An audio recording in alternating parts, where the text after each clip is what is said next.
Bom, vamos para a parte 2. O que é um banco de dados relacional? O Thiago comentou agora há pouco, a gente vai começar explicando sobre banco de dados relacional.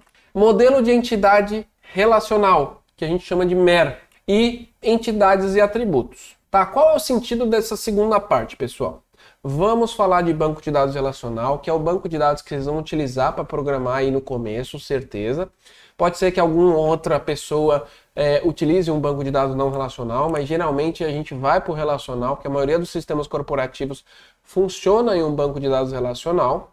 E para que vocês entendam todo o conceito, a gente vai desenhar um modelo de banco do zero, para vocês entenderem direitinho como funciona esse trem. E também explicar algumas coisas do MER lá, que são as entidades e atributos, tá, pessoal?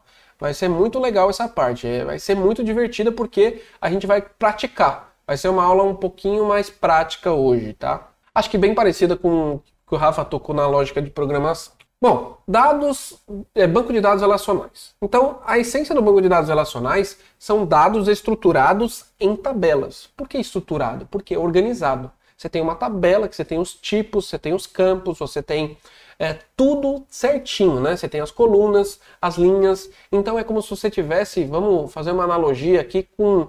Você fizesse uma tabela bem feita ali no Excel, e aí a segunda tabela você faria numa aba do Excel, uma segunda tabela. Então você tem uma estrutura bem definida no banco de dados relacional. Obviamente, o próprio nome diz, é o relacionamento, o pilar do banco de dados relacional, que é o relacionamento entre tabelas. Então é uma tabela se relacionando com outra tabela. E eles se relacionam através de chaves.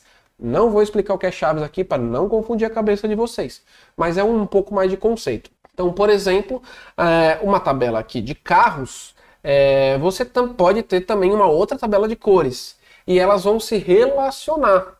Você não precisa colocar uma tabela só com todos os dados imagináveis possível dentro dessa tabela num Excel gigante, num formato de tabela, estratosférico. Não. Você quebra essas tabelinhas e elas se relacionam.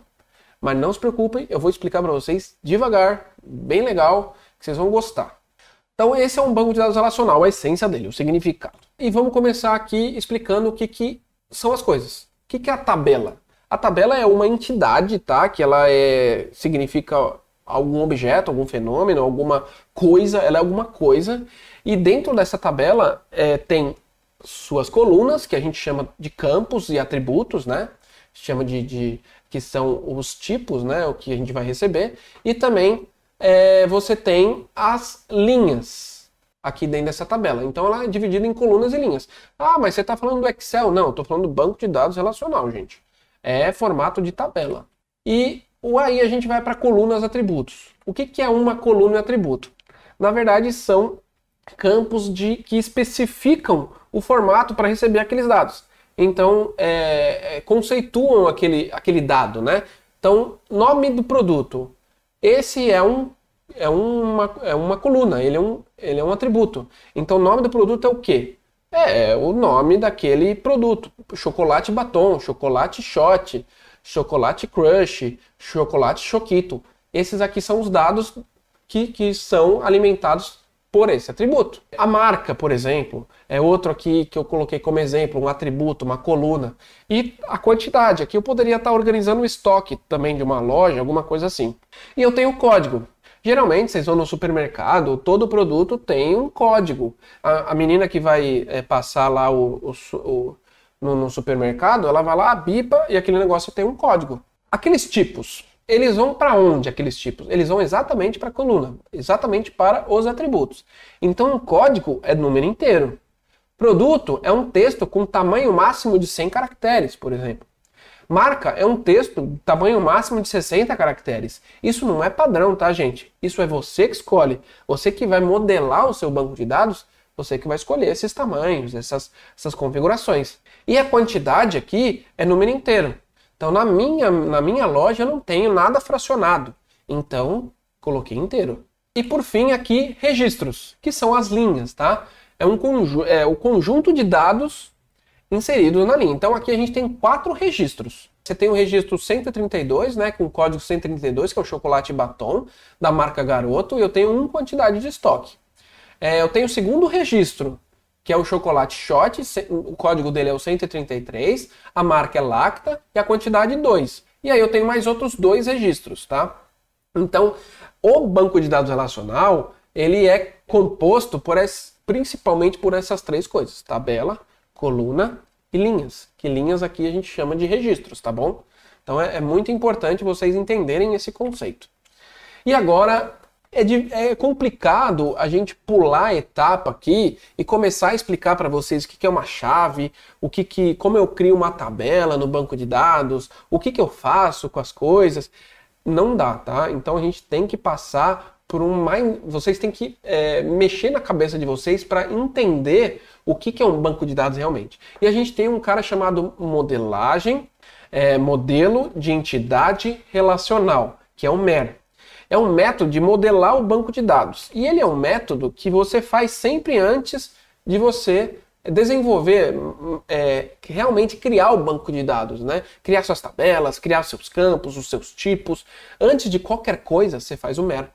E vocês vão entender por que a gente faz isso. Porque é difícil você pensar numa empresa e desenvolver o banco de dados criando tabela, criando colunas, criando campos e não sei o que lá, e vai sair um negócio bonito. Não vai. Você precisa modelar ele antes, tá? E o MER serve para isso. E ele é um modelo muito mais simples do que outros. Eu poderia escolher outros, mas esse é um modelo mais simples e mais fácil para vocês entenderem. E ele é muito utilizado nas empresas para que o time de tecnologia apresente para o time de negócio. Tipo, fulano do financeiro, vem cá. Eu modelei aqui o banco de dados do novo sistema de contas a pagar. Dá uma olhada. Ele vai mostrar e o cara do contas a pagar ele vai conseguir entender. Por quê? É um conceito muito mais fácil ter esse entendimento. E a partir desse MER você vai construir o banco de dados. Então a gente vai passar por ele e bastante. Essa aula praticamente vai ser inteira nele. Mas vocês vão gostar, vai ser muito legal. Então é o modelo de entidade relacional. Primeira coisa, antes da gente mergulhar no MER e começar a construir ele, a gente precisa entender das coisas. Então, primeira coisa, entidades. O que significa entidade? A entidade é um conjunto de informações, um conjunto de dados sobre um determinado conceito. Por exemplo, se a gente voltar aqui, essa é a entidade de produto. Então, essa entidade de produto significa dados, um conjunto de dados de produtos. E todas as entidades, elas possuem os seus atributos. Opa, tá começando a ficar mais as coisas se encaixarem, né? Então, a entidade seria a tabela. Os atributos seriam os campos, as colunas. Exatamente isso aí. Só que no MER a gente não vai mexer com as linhas. As linhas é só para depois, tá? E como que a gente faz? O que a gente vai fazer, tá, nessa aula? A gente vai montar um MER de acordo com algumas regras, uma historinha. A gente vai simular aqui uma empresa, tá? Essa empresa aqui se chama Candies. Então a empresa Candies é uma loja de bairro, tá? Que vende doces industriais de várias marcas. Ou seja, a gente está falando ali da vendinha que você adora, que você vai lá todo final de semana comprar uma bala, um chocolate, um sorvete. Então a gente está falando dessa loja. A gente vai montar um modelo de entidade relacional em cima dessa loja. A Candies, ela compra seus produtos em distribuidores especializados. Opa, então quer dizer, antes de vender os seus produtos, antes de vender aquele chocolate, aquela bala, eles compram de alguém, né? Eles não fabricam a bala e saem vendendo. Então eles compram isso de um distribuidor. Então tá aqui escrito. Os clientes, eles geralmente compram mais que um produto na loja. Ah, então quer dizer que eu posso ir lá comprar um chocolate, uma bala e um biscoito. Sim, você pode. A venda da loja para o cliente pode ser paga de diversas formas de pagamento. Opa, então eu posso pagar no cartão de crédito, posso passar no cartão de débito, posso pagar em dinheiro e posso pagar com PicPay. Pô, que legal, essa loja é show. Então essa é uma outra dado importante aqui que a Candies passou pra gente. E outra coisa, todo cliente pode ter um plano de fidelidade, caso tenha preferência, acumulando pontos para futuros descontos. Então, eu chego lá na loja, igual o cliente mais do Pão de Açúcar, aquele negócio do Oba lá, cliente Oba, alguma coisa assim, esses mercados têm bastante. Então, nessa lojinha a gente vai criar o plano de fidelidade deles. E vocês podem ver, não é obrigatório. A gente geralmente chama essas coisas de regra de negócio, tá?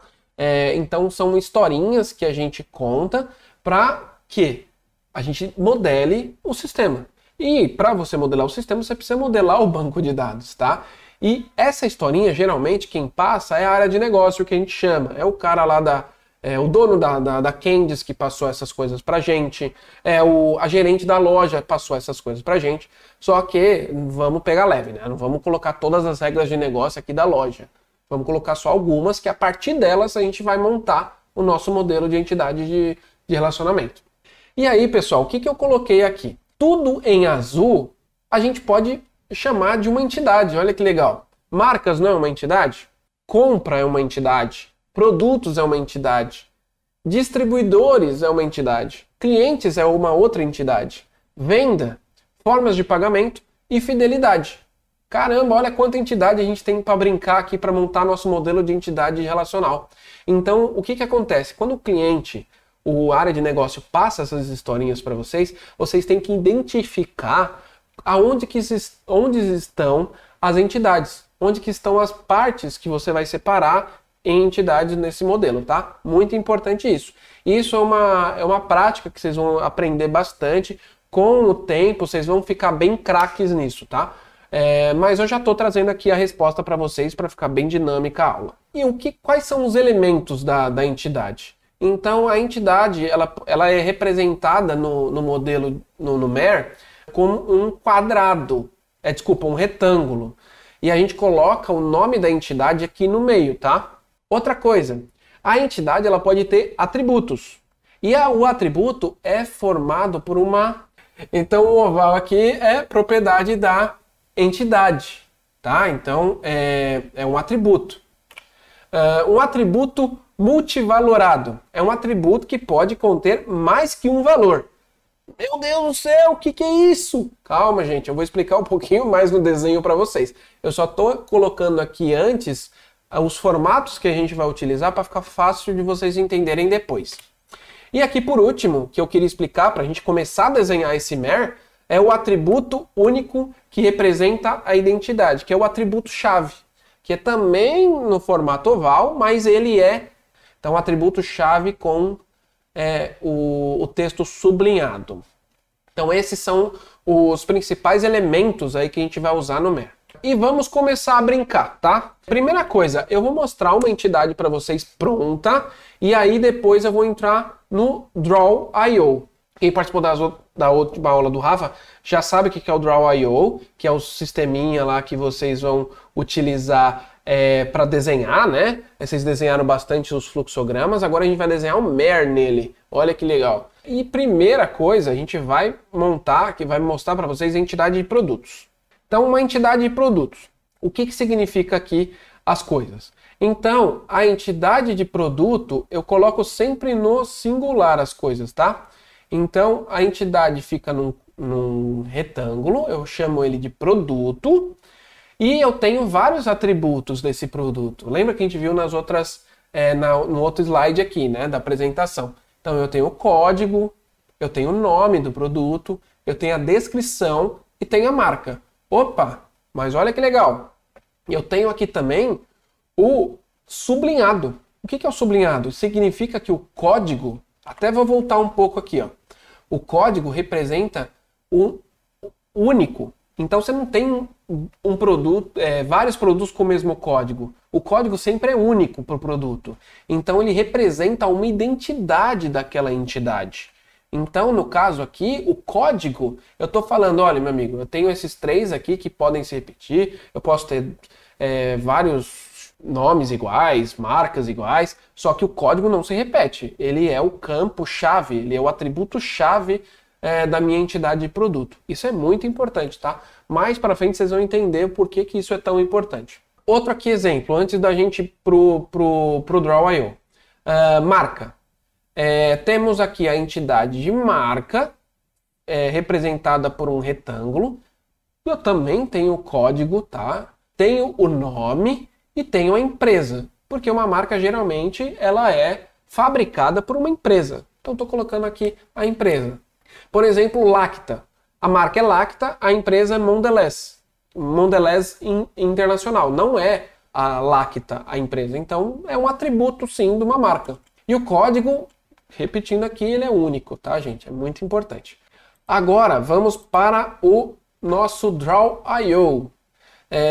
Pessoal que não está utilizando ainda o Draw.io, eu vou entrar aqui rapidamente no outro browser para vocês entenderem. Vou explicar aqui. Eu entrei aqui no sistema de busca, coloquei Draw.io. Vocês vão digitar esse cara aqui.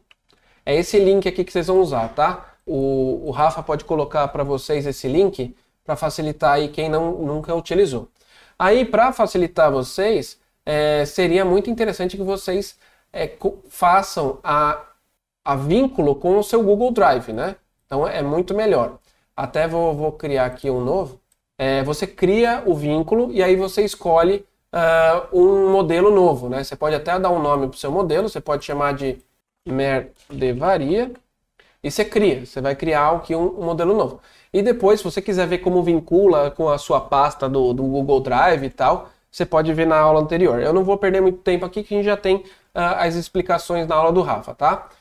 Vou voltar aqui para o meu Draw.io, que já está bem completinho com todas as entidades. E a gente vai desenhar aqui uma entidade antes de eu mostrar para vocês. Espera aí, vamos lá. A próxima entidade que a gente vai falar é a entidade de forma de pagamento, tá? Então vamos desenhar essa forma de pagamento no Draw.io. No Draw.io vocês têm aqui embaixo, ó, Entity Relation, que é aqui a opção que vem General, MISC, Advanced, Basic, Arrows, Flowchart, Entity Relation. O Entity Relation serve para você desenhar modelos de relacionamento. O MER está aqui também, as funções do MER, tá? Os elementos do MER estão aqui. Então a gente vai usar somente essa aba. Esquece a aba que vocês estavam fazendo o fluxograma. Vamos utilizar essa aqui. Então vamos fazer essa entidade aqui de formas de pagamento. Então eu vou pegar aqui a entidade, que é Entity, vou clicar 2 vezes e vou falar que essa é a forma de pagamento. Então coloco aqui a forma de pagamento. Aí eu posso criar atributos. Então tem atributos aqui normal, atributos key, que é o atributo chave, né, key attribute, e tem um atributo fraco, que eu não vou explicar para vocês, que é um conceito um pouco mais avançado, e tem o multivalorado, que eu vou explicar para vocês já na parte de clientes e distribuidores que tem multivalorados. Mas beleza. Vamos começar a colocar aqui. Então eu vou colocar uma forma de pagamento. O que ela pode ter? Ela pode ter nome, porque uma forma de pagamento sem nome fica difícil, né? O nome seria, por exemplo, cartão de crédito. O nome seria, por exemplo, cartão de débito, dinheiro, PicPay. Então a forma de pagamento tem que ter um nome. Outro atributo, o tipo.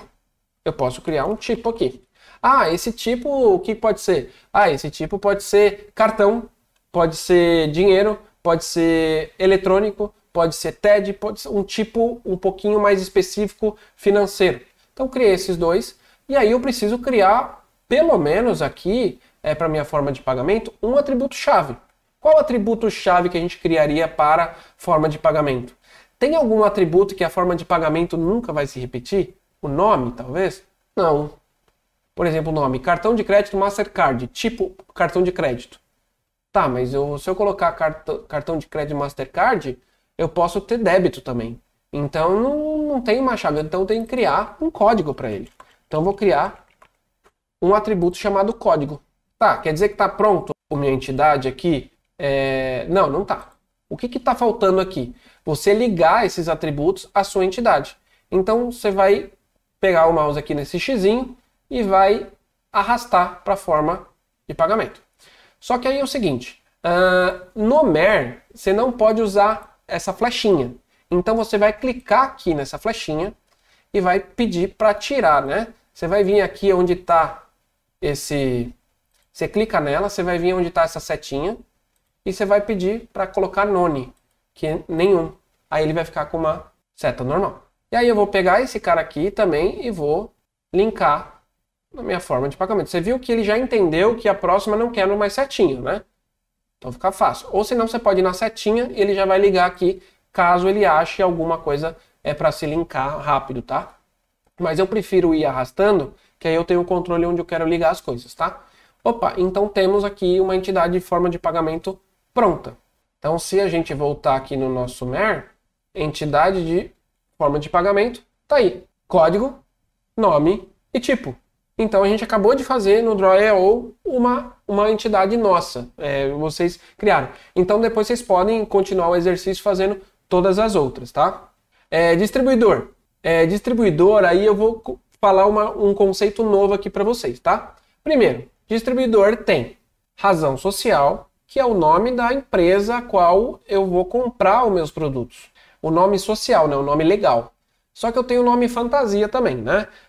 Às vezes a empresa tem, por exemplo, Coca-Cola, engarrafadora Coca de Piracicaba LTDA. Só que o nome fantasia é Coca-Cola. Eu quero cadastrar como Coca-Cola. CNPJ. CNPJ é único, não é? Uma empresa pode ter mais que um CNPJ? Não. Então, no MER, você coloca o CNPJ como um campo de um atributo-chave. Quer dizer que esse CNPJ não vai se repetir e ele é único para o seu distribuidor. Outra coisa, você coloca também endereço. Pá, onde que fica esse cara em Piracicaba? Fica na rua Piracicaba 222. Tá, mas o endereço ele possui vários outros campos. Aí que a gente chama de atributos compostos, tá? Os atributos compostos, eles são a composição do atributo pai ali, né? Então você tem o endereço. Dentro do endereço você tem outros atributos compostos de CEP, logadouro, estado e cidade. Ah, mas logador eu poderia dividir também com número e apartamento e complemento? Sim, você poderia derivar ainda mais um atributo composto no logadouro, tá? Mas eu não quis aqui complicar, senão o nosso MER vai ficar muito doido. Sempre tem que se preocupar também o quanto de detalhe você vai colocar na sua modelagem, porque isso vai refletir no sistema. Então você sempre tem que procurar um equilíbrio, tá? Então pensa no seu cliente. A gente está falando aqui da Candice. Será que eu não posso ter um logadouro ali já com vírgula, o número, traço, apartamento? Poderia ter. Então não precisaria subdividir o logadouro aqui nesse caso. Tá bom? Então esses são os atributos compostos também. É um outro conceito aqui de modelagem de entidade relacional. Outra coisa aqui, vamos falar de compras. Temos uma novidade aqui em compras. Temos o atributo valor, data, o atributo entregue, o atributo distribuidor, o atributo código, acho que até aí vocês entenderam todo o conceito. E por último aqui, vocês têm um outro atributo que é o multivalorado, que eu expliquei lá para vocês. Por que o multivalorado neste caso?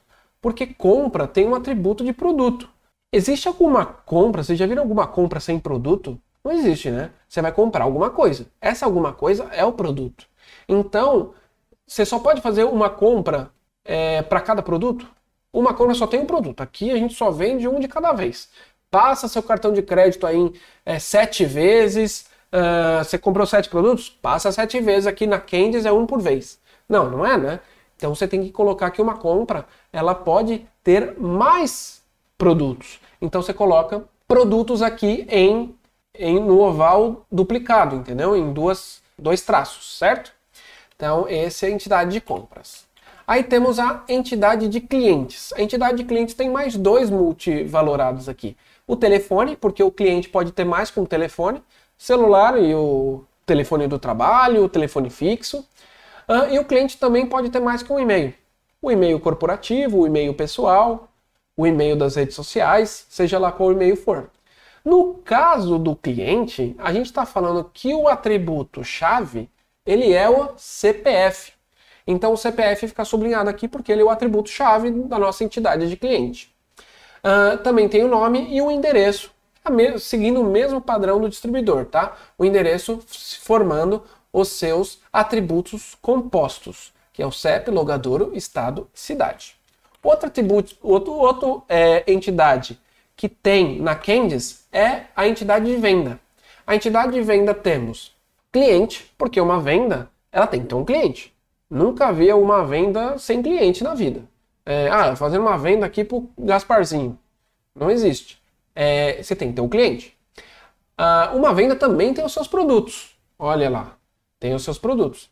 E uma venda também tem a forma de pagamento, tem a data, tem o valor e tem o código, que é um atributo chave. Tá? Mas a venda tem que ter o código? Sim, porque você tem que ter uma identificação daquela venda, né? Geralmente quando você recebe lá uma venda no e-commerce, que você compra, né? Você recebe lá o seu pedido. Pedido de venda número tal. Se você for entrar no saque do Americanas, qualquer um, eles vão, vocês têm o número da venda? Então aquela venda é única, tá? Então ela precisa de um código, ela precisa de um campo-chave, né? De um atributo-chave. E aqui, por fim, a fidelidade. Que é, fidelidade, eu tenho que ter o CPF do membro, né? Então eu vou lá na Candies e eu falo, não, eu quero entrar nesse programa de fidelidade aí, porque eu venho toda semana, eu quero começar a ganhar bombom de graça. Daqui na terceira compra. Beleza, senhor, me passa o seu CPF aí que eu vou me cadastrar a sua fidelidade. Então, você tem que ter o CPF do membro. E o CPF do membro, ele é único, né? Então, você não tem dois CPFs em lugar nenhum. E a pessoa, eu como cliente, eu tenho só um plano de fidelidade. Eu tenho a data de adesão também do plano e eu tenho a quantidade de pontos que eu estou acumulado, tá?